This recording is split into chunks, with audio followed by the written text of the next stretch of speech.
আসসালামু আলাইকুম প্রিয় দেশবাসী। আমি আজকে যে বাড়িতে এসেছি সেটা হচ্ছে আমাদের উত্তরপাড়া।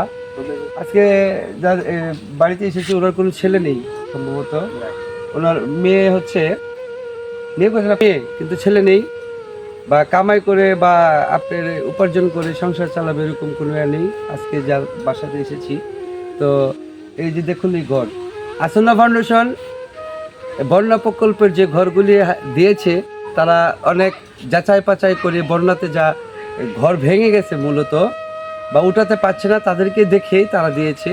তারপরেও অনেক প্রকল্প রয়েছে আসন্না ফাউন্ডেশনে। এছাড়া আহমেদুল্লাহ হুজুর ওনার সেমিনারে আমি গিয়েছি এবং কথাবার্তা শুনেছি, উনি অনেক সুন্দর কথা বলেছেন। তো আমাদের হচ্ছে এই যে হচ্ছে পরিস্থিতি, ওনার 6 জন মেয়ে কিন্তু ছেলে নেই।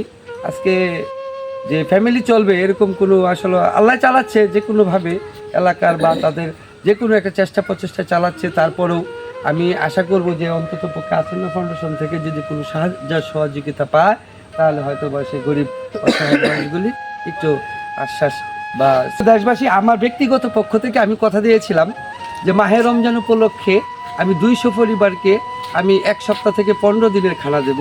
আজকে আমাদের কাজ প্রতি এসেছি, খোঁজ খবর নেওয়ার পরে এসেছি।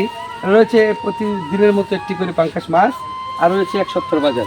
এটা হচ্ছে আপনার, ঠিক আছে। এরপরে এটা শেষ হলে ধরেন, এটা শেষ হলে পুনরায় আবার আমরা আসবো, ঠিক আছে।